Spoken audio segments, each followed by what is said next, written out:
Lagot na, kulong o zero budget. Yan ang gusto ni Gordon. Bah, Gordon? Para kay VP Sara Duterte. Aba, syempre itong balitang ating matutunghayan ngayon ay nagbula kay Malacanang Watch 2024 at ilalagay ko sa description box ang link ng channel ni Malacanang Watch 2024 para maging updated po kayo sa mga balita na kanyang inihahatid sa atin. At syempre ito po ang inyong lingkod na si BT na magbibigay ng reaksyon at komento dito sa video na ating matutunghayan ngayon. At huwag na natin pagtagalin at sabay-sabay na nating panoorin ang laman ng video na hatid sa atin ni Malacanang Watch 2024 at bibigyan natin ng reaksyon ng balitang ito. Pasok! Pag-usapan natin, ito po, no? Ayon, si Sir Badong Arateles. Ayon po kay Dick Gordon, masyadong spoiled ang mga Duterte. Yan, okay. Masyado daw spoiled ang mga Duterte? Aba, si Gordon ay nagbabalik na naman. Kahit wala na, no? Nagpaparamdam pa rin, parang mumu. Simple yun, no? Si Gordon na wala.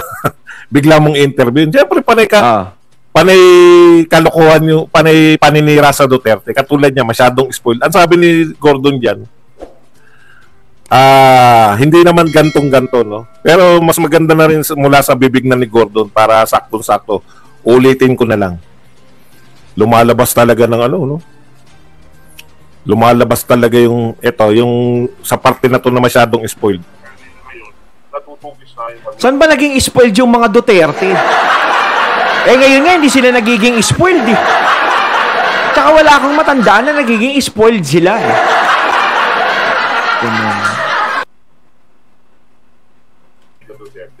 Masyado na silang na-spoiled na takot na kanila lahat ng tao at hindi nila realize parang hina.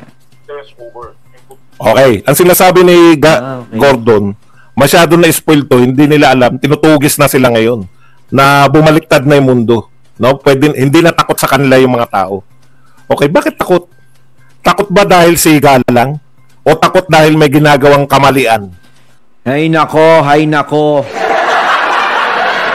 Alam niyo, ano ba yung pagkakaintindi niyo dun sa takot? Takot nga dahil ba siga ang mga Duterte? Prangka ang mga Duterte? Matapang ang mga Duterte? Hindi. Alam nyo kung saan sila natatakot, kaya tinutugi sila ngayon. Kung sinasabi mong tinutugi sila. Tinutugis no? Kung makapagsalita naman, tinutugis. Kala mo naman, kriminal yung mga Duterte. Gusto lang si Gordon. Alam nyo, natatakot sila kasi yang mga yang mga Duterte, lalong-lalo na si Sara Duterte, VP, no? Yan ang mga magiging hadlang sa mga nangangarap magkaroon ng mataas na posisyon sa gobyerno. Sila ang magsisilbing tinik sa lalamunan ng mga taong matataas ang pangarap. Hindi, totoo yan. Hindi ba? Siyempre, kung mataas ang pangarap mo, alam mo, hindi mo kaya tong kalaban na to. Hindi naman ako sports eh. Ayoko. Gusto ko maging presidente soon. Diba? Kailangan kang mawala. Kailangan gawin ko lahat ng paraan para mawala kayo.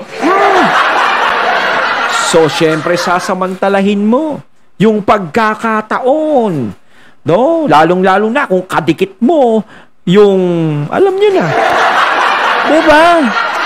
Ganun yun. At yung iba, natatakot, syempre. Ngayon, nakakaporma na sila eh. So, kapag mga Duterte na naman ang naupo, paano na naman kami? Diba, ganun na naman, hindi na naman sila makakaporma. Kaya madaming dahilan kung bakit ginaganyan ang mga Duterte. No? Kumbaga, tinatambakan na lang sila ng kung ano-ano na pwedeng ibintang sa kanila para mapagtakpan yung ganong dahilan. Pero kung susumahin mo lahat at pag-aaralan mo lahat, puro ganun lang talaga ang lalabas sa hula.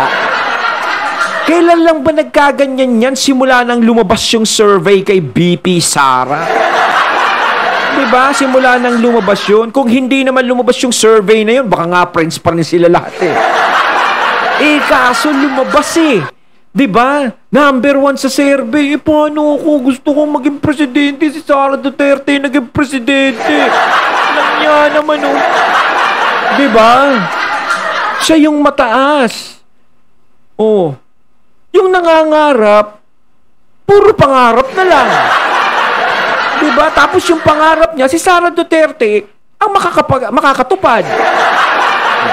Kaya doon na, kailangan tanggalin ko na to. Kailangan mawala to sa landas ko. Ayaw sabihin na kung ano-ano iniisip mo, nagiging advance ka eh. Mariusip, ano ba dahilan? Ano ba? Meron ba? Kurakot ba sila? Ganun. Yung sinasabing kurakot ang mga Duterte, Mariusip.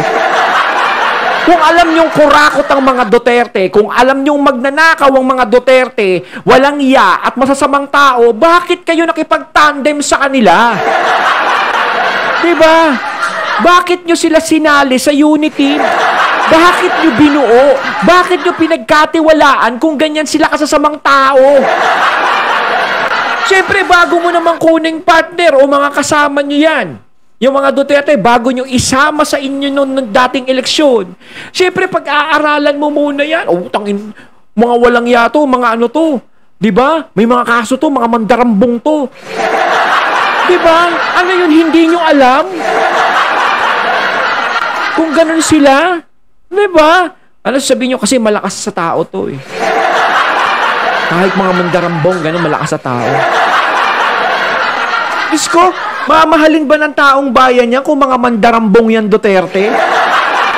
Kailan ba nagmahal yung mga taong bayan ng politikong mandarambong? Diba? Kailan ba nagmahal sila? Hindi sila nagmamahal ng ganun.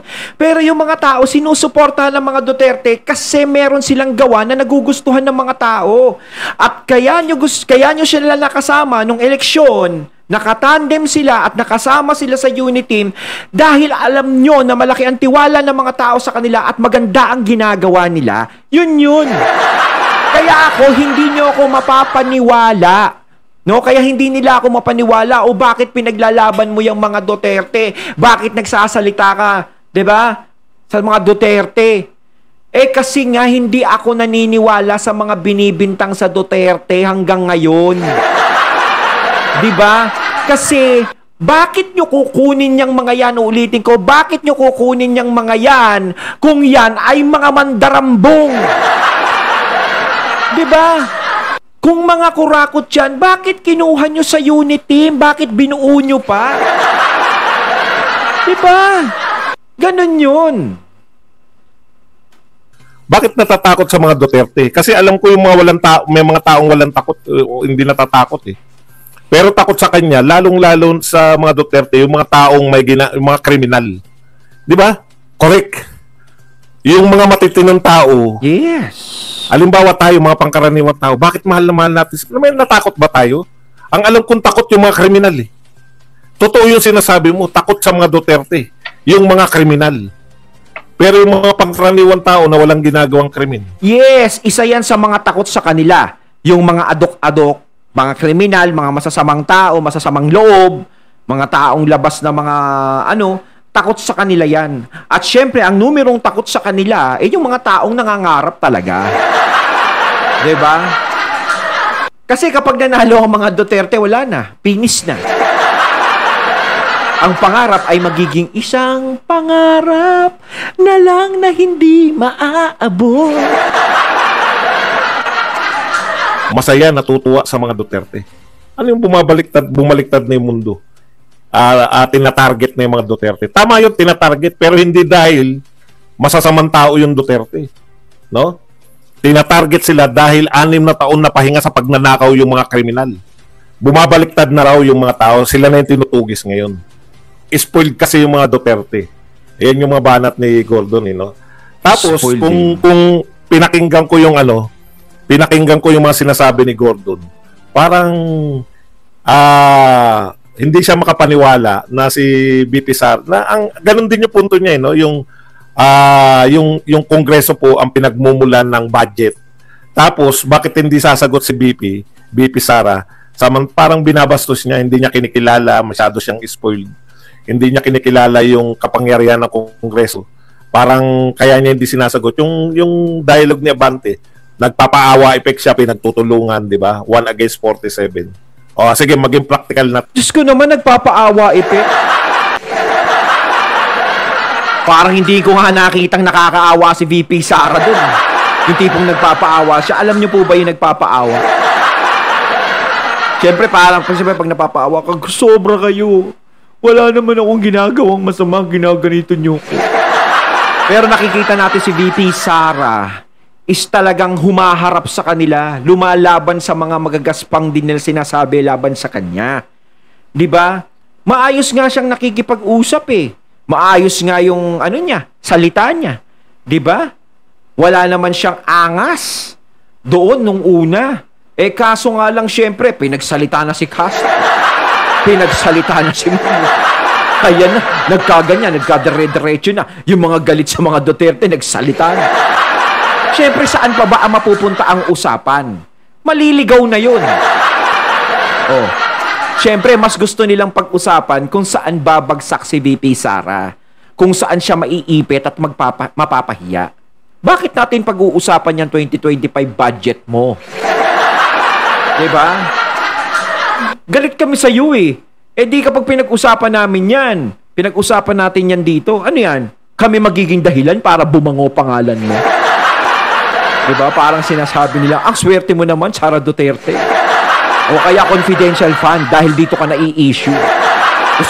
Gusto namin aminin mo na ninakaw mo parang gano'n. Diba? Ganun lang lumalabas eh. Diba? Hindi siya magiging sarcastic kung sarcastic ang tingin sa kanya sa mga pagsagot o hindi niya pagsagot.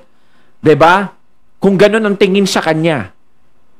Dapat bang sagutin niya yung mga tanong na inaayos na? 'Di ba? Yung mga tanong na hindi naman dapat niya sagutin dahil nakaproseso na. 'Di ba? Di sana sinabi nila, "Oy, Sara Duterte, pupunta ka dito pag-usapan natin yung confidential fund, hoy."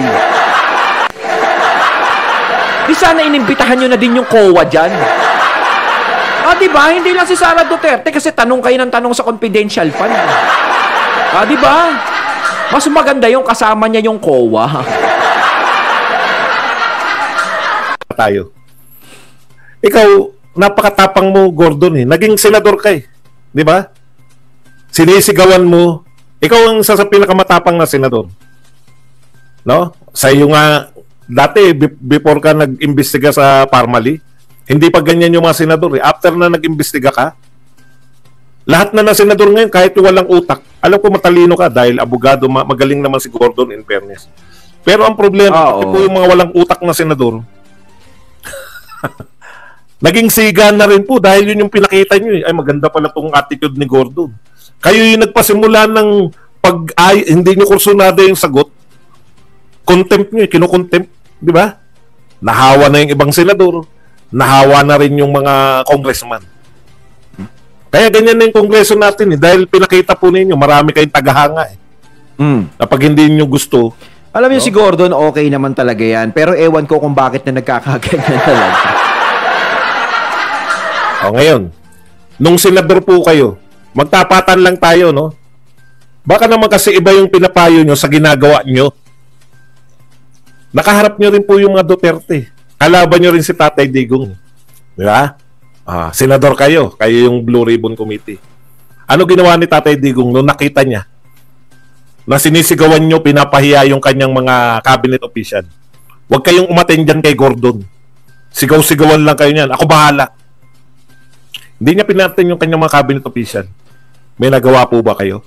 Tapang niyan magtatatanong dati ni Gordon eh, no? Kasi tinuturuan ninyo itong mga congressman na pumalag sa mga Duterte. Na parang yun yung pinakatamang gawin. Tanong ko sa inyo, nung sinabi po ni Tatay Digong huwag kayong umaten kay Gordon, meron po ba kayong nagawa? Meron kayong ginawa sa Senado, di ba? Nireklamo nyo sa Supreme Court. Sino kinampihan ng Supreme Court? Si Tatay Digong. Wala kang ngang nagawa nung senador ka eh. Ngayon ka pa, hindi ka na senador, may magagawa ka ngayon. Kasi yan si Gordon, di ba yan yung gusto ng yung plate number, yung harap likod do sa mga motor. Yung gagawin niyang mga ewan ko ba. Gusto ko naman, tas malaki yung ilalagay. Grabe naman. Hindi, para sa akin, no, mas maganda nga yung ang ipatupad nila kaysa yung mga ganong plate number. Yan, balik lang natin yun. Kasi yun ang gusto mangyari dati. Di ba, isa si Gordon na gusto ipatupad yun. Para mawala daw yung mga riding in tandem, ganito. Mas maganda, ipatupad na lang nila yung pag-usapan nila nun dati. Di ba, yung helmet, yung nakikita yung muka. Bawal magtakip. Di ba? Total, wala naman ng pandemic. Mas maganda talaga yung nakalabas. Di ba merong helmet na ganon, yung bukas yung muka? Kapag ikaw hindi nakabukas ang muka mo, ay sigurado, o sisitahin talaga ng pulis, dapat ganon. Titikitan ka. Di ba? Mas maganda open. Siyempre, kailangan pa rin. Kasi nga sinasabi nung iba, mas maganda wala na lang helmet. Di ba? Kailangan pa rin ng safety. Di ba? Kailangan pa rin ng safety. Pero mas maganda na rin, di ba, naka-helmet. So, kung ganong naka-helmet, di ipagbawal na lang yung mga helmet na nakaganon dito. Di ba? Yung ganon. Tapos, ipatupad na lang ng helmet yung ginaganyan. Lagi na lang nakaangat. Di ba? Yung nakikita yung muka. Sabihin na yung baka mausok. Hindi, di ba? Para iwas. Para sa akin, suggestion ko lang yon. Di ba? Suggestion ko lang yon. Para iwas sa kahit na ano. Tsaka yung muka, di ba nakikita, hindi yung madilim. 'Di ba? Yung ganon, yung pinaka-visor niya, ayaw mo ko ba? 'Di ba? Kasi yung gusto niyang mangyari, kaya din siya natalo dahil dun eh. Kumantakin mo, ang daming riders. Ang daming ang motor dito, mas marami pa sa kotse. 'Di ba? Tapos magagaganong ka, gusto mo ipatupad ganon, gusto mong gawin tanga yung mga rider dati. 'Di ba? Nakakainis naman yung ganon. Syempre sa katayuan ng mga rider, parang hindi nila alam kung saan nila ilalagay yung plate number sa harapan. Tapos ganyan pa, pinag-iinitan mo yung Duterte. Natalo ka na nga sa eleksyon, tapos ganyan ka pa rin. Sana, pag tumakbo ka sa susunod, pagpalain ka na. Palain ka sana. Naku Mali po ba yung ginagawa ni BP Sara? Alam niya na may script, alam niya na. Bakit siya papasok sa trap? Tinatrap siya ng mga congressman. Eto, hindi ito naunawaan ng mga followers ng mga bugok. Follower ni BBM at ni Tambaluslos na bugok. Alam nyo kung bakit? Akala nyo si BP Sara yung napahiya. Move on na nga si BP Sara eh. Bumabanat na nga sa mga, di ba? Binabanatan niya na nga uli si PBBM doon sa KOJC. Nanghihingi na nga siya ng tawad, nagtatrabaho. Oo. Yung mga humihingi na ng tawad si VP Sara sa nangyari. Di ba? Yung paghingi niya ng boto, suporta sa KOJC para suportahan si ganun. Talagang lumaki na yung gawak. Congressman, panay pa rin ang pa-interview. Hindi sila makapaniwala, no, na yung pre-practice nila para matrap si BP Sara. Hindi sila makapaniwala na gusto nilang ipahiya yung Vice President ng Pilipinas sa pre-practice nila mga sagot. Hindi sila makapaniwala na sila yung napahiya nung harapan. Mag-isa lang. Ngayon, yung hindi mo madaan sa harapan, daanin mo ng patalikuran. Magpa-interview ka. Maglabas ka ng mga mensahe. Yan yung ginagawa ni Luis Tong ngayon na napakagaling daw. Magaling pala eh. Bakit walang binatbat kay BP Sara nung nagkaharap? Magaling pala. Bakit napahiya ka kay BP Sara nung magkaharap kayo? Magaling pala eh. Bakit hindi ka nakaporma? At dahil hindi nila matanggap na sila napahiya, hindi po sila napahiya sa inyo, sa mga followers. Kasi wala namang alam yung mga followers na yan eh. Hanggang ngayon nakanganga pa yan eh. Sheminit nga lang yung naintindihan. Sheminit. Ay talaga, nagsalita ng Sheminit. Sila, yung matalino naman talaga sila Luis Tro, sila Abante, at ang iba pang congressman, hindi nila matanggap na napahiya sila. Nahiya sila sa sarili nila. Pinaghandaan mo, itatrap mo, hindi mo nagawa. Kaya ang ginagawa nila ngayon, pa-interview maya't maya, pa-interview sa mga media, labas ng mensahe, kukunin ng mga bias na media, ibabalita. O, di ba? Ngayon nila sasabihin, mag-isa ka nga. Ilan naman yung gwardiya mo sa labas? Hindi ko lang sinabi yun. Pero at least nasa labas, di ba? Gusto kong sabihin yun. Sino nagsabi niyan? Si Abante. O ano sabi naman nitong isa? Nung magaling daw na si Luis Tro. No? Ano sabi ni Luis Tro? Ang sabi ni Luis Tro, pilit na harangin ni BP Sara. Bakit masama bang harangin? Kayo nga eh. Pilit niyong nilabas eh. Wala nakapigil sa inyo eh. Oh. Masama po bang harangin? Alam naman natin kung anong gagawin nyo. Ano ba gagawin nyo? In spirit of transparency ba yung sinasabi nyo? Transparency ba habol nyo? Tanong lang. Yun nga yung salita dun no? Transparency, lagi nila sinasabing ganun. Hindi nga sila naging transparent kung tutuusin. Tanong sila ng tanong about sa mga pondo, ganyan-ganyan. Itanong nyo rin yung pondo ng iba, pati nga yung sa inyo, dapat pag-usapan nyo rin yan. Diba? Yun ang transparency. Diba? Bakit siya maglalabas kung kayo hindi kayo naglalabas? Hindi ko naman po kayo minemenos. Diba? Parang unfair po kasi yung nangyayari. Diba? Gusto niyo siyang may patunayan sa inyo. Pero kayo, ayaw nyo naman magpatunay sa kanya. Diba? Public servant po kayo, kaya karapatan malaman ng mga tao kung ano yung dapat nilang malaman. Ngayon, kapag nakikita nila, maayos kayo. O tapos si VP Sara may ganun pala. O, di ba panalo kayo? O, di ba? Lang totoo bang transparency ang habol nyo kaya nyo gustong malaman yung nilalaman ng confidential, paano ginastos yung confidential? Totoo po, ang confidential fund, hindi po yan pinaalam sa lahat ng congressman. Ang dapat lang pong pinagsasubmitan yan, no? Senate President, House Speaker, tsaka Supreme Court yata. Basta 4 lang po. COA, Senate President, Speaker of the House, hindi ko alam yung isa, yung dahil confidential fund nga eh. Sino po ang tunay na spoiled? Kayo. Speaker of the House ba kayo? Senate President ba kayo? COA ba kayo? Ang linaw po sa batas eh. Ang report ng confidential fund, ipapasa lang sa 4 na tao. Hindi ko alam kung ombudsman o Supreme Court yung pagbibigyan ng isa. Kaya nga tinawag na confidential fund eh. Oo, dun sa mga pinagpasahan sila magtanong. O kaya imbitahan nila yung mga pinagpasahan dyan. Ngayon, in-insist ninyo na magkaroon kayo ng kopya. In spirit of transparency? Para kasi yung tanong nila kay VP Sara, parang hinihintay nila na magsalita si VP Sara eh. Yung sabihin ni VP Sara na, parang nakaganyan sila. Umamin ka na. Kinurakot mo yan. Umamin bakit ka na. Bakit hindi nyo po? Parang ganon. Sige na, huwag ka na tumanggi.